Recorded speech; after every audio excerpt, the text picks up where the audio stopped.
In this video we will be discussing the applications of linear equations and how to solve them. There's 5 steps in this solving process. The first step would be to read the problem twice. In this step I always like to read sentence for sentence, digesting each piece of information individually, and then composing the sentences together and thinking about the problem as a whole. Number 2 is to find what we are asked for. In doing that, we're also basically defining the variable that we're trying to solve for when we go forth with the process. Number 3 is to translate from English to algebra. This may be the hardest part for some people, but we'll see that it's not as hard as it may seem. Number 4 is to solve the problem, and number 5 is to interpret the answer. So, let's see this problem that we're given. The first problem. Jim's dog weighs 4 times as much as Jessica's cat. Okay, so as we read that sentence, we know that the dog weighs 4 times as much as the cat. So if the cat weighed 5 pounds, well then the dog would weigh 4 times that, which would be 20 pounds. Okay. Find the weight of the dog and the cat if their combined weight is 40 pounds. So we're given here that the weight of the dog plus the weight of the cat is 40 pounds total. And what they're asking for is find the weight of the dog and cat if their combined weight is that. So what we need to do is define a variable. As you can see, the dog's weight is defined in terms of the cat's weight. We could also look at it the other way around. However, we know that if the cat weighs something, then the dog weighs 4 times that. So maybe what we should do is say, we could say, let x, that will be our variable, be the weight of the cat.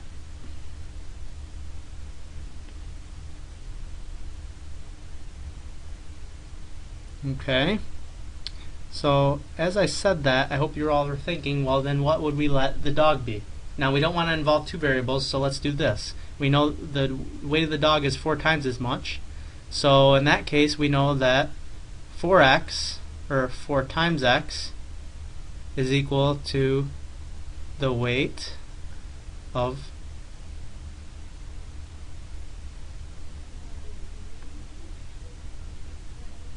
the dog. Now, after defining those variables, now we know one more piece of information. We know that their combined weight is 40 pounds. What does that mean? Well, it means that the weight of the cat plus the weight of the dog is equal to 40 pounds. So what we can say is x plus 4x is equal to 40. So x plus 4x equals 40.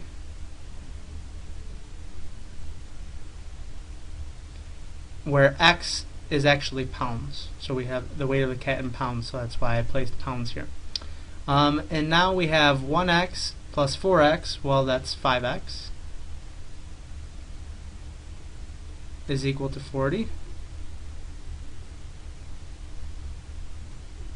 And now we say, well, 5 times x, we must have, to get to this point, they must have multiplied by 5 to each side. So to reverse that process, what we'll do is we will use the multiplicative inverse of 5, which is 1/5, which is the same thing as dividing by 5. And so we have x is equal to 8 pounds. So what have we found? We found that x is equal to 8 pounds. Well, what is x? Well, we define that to be the weight of the cat.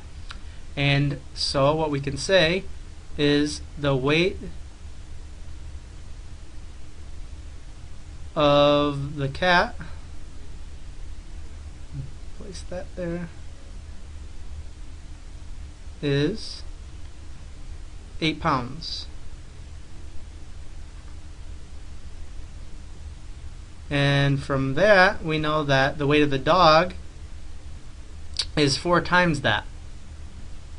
So what we can say is the weight of the dog is, well, what's 4 times 8?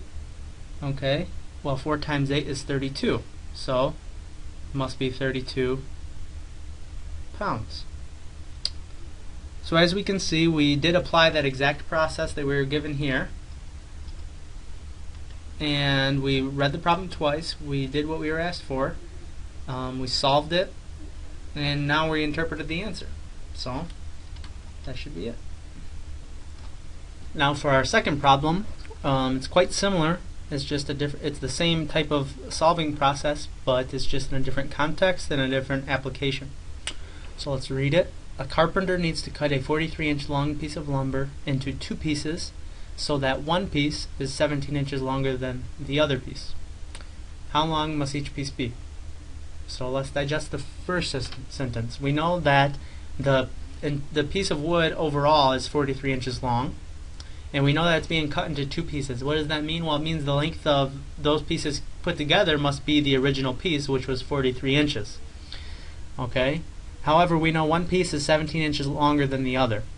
So what we have here is we can define one piece in terms of the other.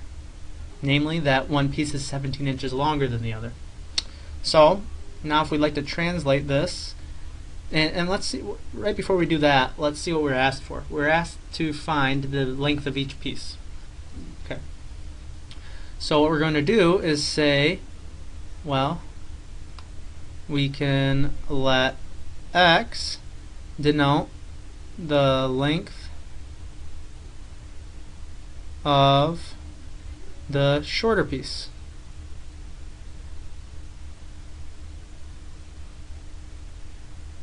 Okay, and hopefully we're thinking, well, if that's the length of the shorter piece, we know that the longer piece is how much longer? Well, 17 inches longer.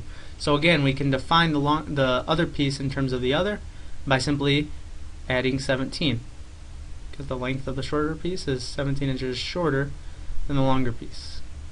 So this is the length of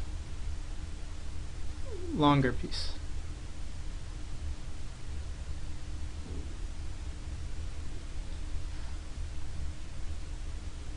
So, now that we have this, let's see what we got to apply. So now we have that the entire piece of lumber itself is 43 inches. So what we can say is that the length of the shorter piece plus the length of the longer piece must add up to be 43 inches total. So we could say x plus the shorter piece, that is, and then x plus 7. Put that in parentheses so that we know that it's x plus 17, is equal to 43.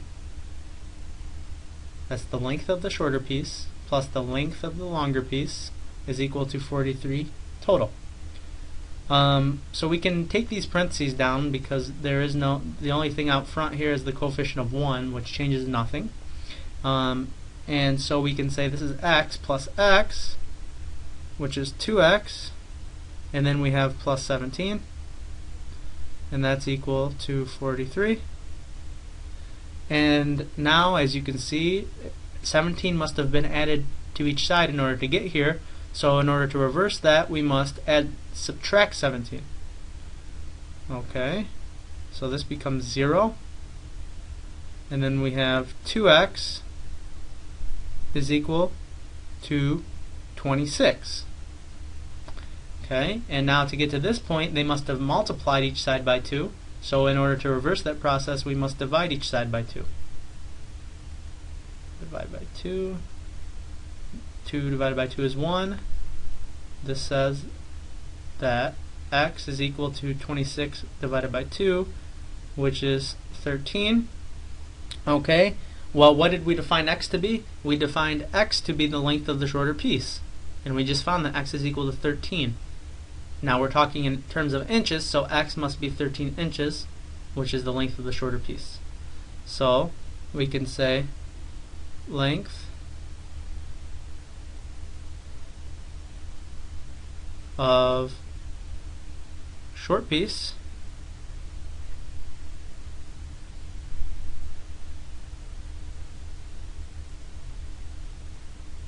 is how much? 13 inches we have. I guess we could write it out. And then, well, what's the length of the longer piece? Well, the longer piece is just how much longer? Well, let's see. It's 17 inches longer. Okay.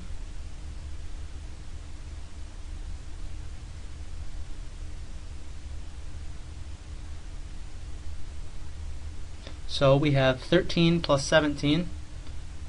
So we could say equals 13 plus 17, which is equal to 30 total inches. So again, in the second problem you've seen we applied the exact same process. We read the problem twice. If not twice, then what we did was we read each sentence individually and digested each piece of information.